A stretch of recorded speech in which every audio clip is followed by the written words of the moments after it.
कांता बहन की दो बहुएं थी, बड़ी कल्पना और छोटी प्रिया। कल्पना का जैसा नाम वैसा ही काम।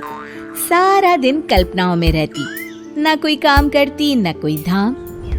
अरे कल्पना बहू, जरा अच्छी सी चटनी पीसते, आज कुछ मजेदार खाने का मन है। पेट में जलन हो जाएगी माँ जी बुढ़ापे में, और वैसे भी मेरा काम करने का वक्त शाम का है, अब प्रिया को ही बोल दो। इतना कहकर कल्पना वहाँ से चली जाती है। कांता कल्पना के ऐसे रवैये से काफी परेशान रहती है। मैं बना देती हूँ माँ चटनी, ऐसा बोलकर प्रिया माँ को चटनी बनाकर प्लेट में खाने को देती है कि तभी वहाँ कल्पना आ जाती है। अरे वाह चटनी, जरा चख कर तो देखो, बड़े दिन हो गए। अरे नहीं बहू, तू तो रहने ही दे चटनी खाना, पेट में जलन हो जाएगी।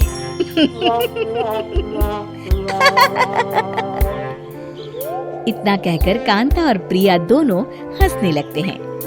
कल्पना सारा दिन या तो मोबाइल में यूट्यूब देखती या फिर सोती रहती। उसका कमरा भी बिखरा और गंदा रहता। एक दिन कल्पना का पति अशोक उससे कहता है, अरे कल्पना, जानवर भी उस जगह को साफ कर लेता है जहाँ वो बैठता है, तुम तो इंसान हो, कैसे इतने गंदे कमरे में रह लेती हो? देखो सारा सामान यहाँ वहाँ बिखरा पड़ा है। ज्यादा अपनी माँ का बोल ना बोलो। हाँ, कमरा तुम्हारा भी तो है, गंदा लग रहा है तो साफ कर लो। पता नहीं तुम्हारे साथ मैं कैसे जिंदगी बिताऊंगा। इतना कहकर अशोक वहाँ से चला जाता है। कल्पना बस खाना खाने कमरे से बाहर आती और फिर से कमरे में चली जाती। इससे कांता बहन काफी परेशान रहती। एक दिन प्रिया कांता से कहती है, माँ, मैं सारा दिन काम करके थक जाती हूँ, आप कल्पना दीदी से कहिए ना कि सुबह और शाम का काम बांट ले। मैं तो अब सिर्फ एक वक्त का ही काम करूँगी। हाँ। अरे तू वो भी ना करना, एक बहू तो काम चोर थी ही, दूसरी भी आ गई काम ना करने के बहाने लेकर। तभी वहाँ प्रिया का पति रमेश आ जाता है। माँ, मैं देख रहा हूँ भाभी कोई काम नहीं करती, प्रिया सारा दिन घर और रसोई का काम करती है, अब कुछ करो ना माँ। कांता मन में कुछ सोचती है और कल्पना के पास जाती है। कल्पना फोन पर मेकअप करना देख रही होती है। कल्पना, तुम सारा दिन बस मोबाइल देखती हो, घर का कोई काम भी कर लिया करो। प्रिया सारा दिन काम करके थक जाती है। आज से मैंने फैसला किया है, एक वक्त का काम तुम करोगी, सुबह का खाना तुम बनाओगी और रात का प्रिया।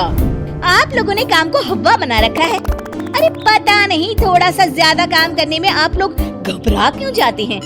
और हाँ, बहुत ज्यादा प्रिया की तारीफ मत करिए मेरे सामने, बड़ी बहू तो मैं ही रहूंगी।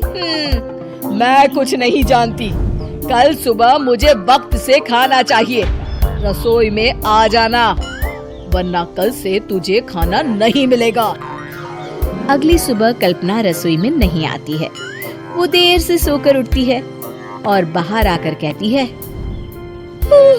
अरे भूख लगी है, आज खाने में क्या है? इतनी देर हो गई, आज किसी ने मुझे उठाया भी नहीं, पता नहीं कहाँ है सब। कल्पना को घर में कोई नहीं दिखता। वो रसोई की तरफ जाती है जहाँ बड़ा सा ताला लगा होता है। अरे रसोई में ताला? ओ, मैं तो भूल ही गई थी। माँ ने आज से सुबह का खाना मुझे बनाने को कहा था। हे भगवान, इतने लोगों का खाना बनाना क्या आसान है? तभी घर के सारे सदस्य बाहर से वापस आते हैं। वाह माँ जी, मजा आ गया छोले भटूरे खाकर। मेरे मुंह में तो अभी भी स्वाद आ रहा है। अरे कल्पना, तेरे भरोसे रहते तो हम तो भूखे ही रह जाते। कल्पना को बहुत गुस्सा आ जाता है। अब बहुत हो गया, आज से मैं अपनी रसोई अलग कर रही हूँ, मैं अपना खाना खुद बना लिया करूँगी। कल्पना अपनी रसोई अलग कर लेती है, पर आए दिन उसका देर से उठना और काम न करने की आदत से वो भूखी ही रह जाती थी। उसी के सामने घर के लोग अच्छे अच्छे पकवान खाते और कामचोर कल्पना को जैसे तैसे ही खाना बनाकर खाना पड़ता। पर एक दिन तो हद ही हो गई।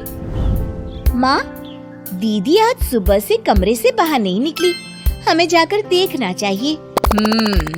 सो रही होगी कामचोर कहीं की, पर तुम कहती हो तो चलो देख लेते हैं उसे। कल्पना कमरे में पेट पकड़कर बैठी होती है। हाय मेरा दर्द, पेट दर्द के मारे मर रही हूँ मैं।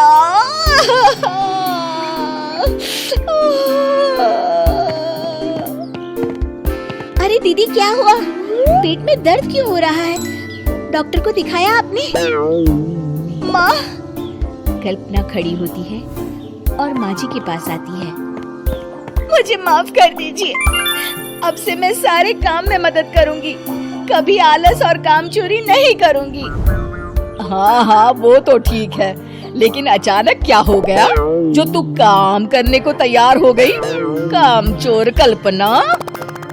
माँ, लगातार बासी और उल्टा पुल्टा खाना खाने के कारण मेरे पेट में इन्फेक्शन हो गया है। काम न करना पड़े इसलिए मैं 2 दिन का खाना एक दिन ही बना लेती थी। बासी और खराब खाना खाने के कारण लेने के देने पड़ गए। पेट में दर्द हो रहा है। चलो अच्छा हुआ, देर आए दुरुस्त आए।